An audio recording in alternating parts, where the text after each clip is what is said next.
হাড়গুলো একে একে জোড়া লাগলো, মাংস জুড়ে গেল হাড়ের সঙ্গে, চুল গজিয়ে উঠল মাথায়, চোখ বসে গেল চোখের কোটরে।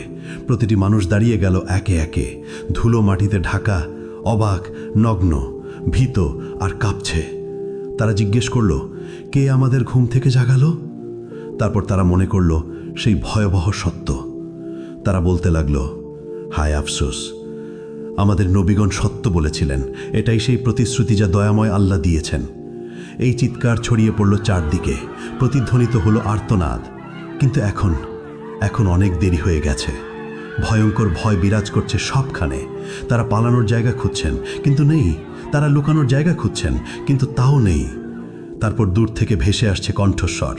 ফেরেশতাগণ বললেন, লাইন ধরো সবাই, হাসরের ময়দানে যাও। এই আদেশ শুনে মানুষ যেন পালহারা ভেড়ার পাল। টেনে নেওয়া হচ্ছে একে একে, দলবদ্ধভাবে।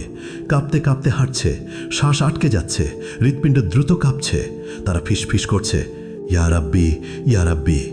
কিন্তু এখন অনেক দেরি হয়ে গেছে। যখন সুযোগ ছিল দুনিয়ায়, তখন তারা নামাজ পড়েনি, তখন তারা আল্লাহকে মনে রাখেনি। এখন মনে পড়ছে, কিন্তু খুব দেরি হয়ে গেছে। এদিকে হাসরের ময়দান পৃথিবীর মতো বিস্তৃত, বরং আরও প্রশস্ত। কোটি কোটি মানুষ, অসংখ্য প্রাণ একত্রে। আদম আলাইহিসসালাম থেকে শেষ নবজাতক পর্যন্ত সবাই এখানে উপস্থিত। অসংখ্য ভিড়, শ্বাস নেবার জায়গা নেই, চলাফেরার জায়গা নেই। মানুষ ভয়ে একে অপরকে চেপে ধরছে। সূর্যকে কাছে আনা হয়েছে ঠিক মাথার উপরে, শুধু 1 মাইল দূরে। কি অসহ্য তাপ! শরীর থেকে ঘাম ঝরছে অবিরত। কেউ তাদের গোড়ালি পর্যন্ত ঘামে ডুবে আছে, এরা সামান্য পাপী। কেউ হাঁটু পর্যন্ত ডুবে আছে, এরা মাঝারি পাপী। কেউ কোমর পর্যন্ত ডুবে আছে, এরা অনেক পাপী। কেউ গলা পর্যন্ত ডুবে আছে, এরা মারাত্মক পাপী। কেউ ঘামের মধ্যে মুখ, নাক ঢেকে আছে, এরা সবচেয়ে ভয়ানক পাপী।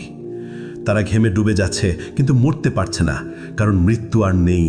এই শাস্তির মধ্যেই সময় অতিবাহিত হচ্ছে, বছরের পর বছর কেটে যাচ্ছে, তবুও তারা দাঁড়িয়ে।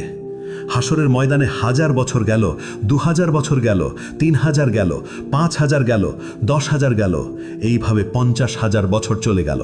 তবুও তারা অপেক্ষায়। তারা কাঁদছে, ইয়া রাব্বি, ইয়া রাব্বি, আমাদের বিচার শুরু করো না এখনই। এই অপেক্ষা শাস্তির চেয়েও কঠিন। আমাদেরকে জাহান্নামে নিক্ষেপ করো, কিন্তু তবুও এই অপেক্ষা শেষ করো। আমরা আর পারছি না। কিন্তু আল্লাহ, যিনি ন্যায় বিচারক, তাদেরকে অপেক্ষায় রাখলেন। কারণ দুনিয়ায় তারা তার আদেশকে অপেক্ষায় রেখেছিল। তারা সালাত বিলম্বিত করেছিল, তারা তওবা পিছিয়ে দিয়েছিল। আর আজ তারাই অপেক্ষায়। এমন সময় জাহান্নামের আগমন।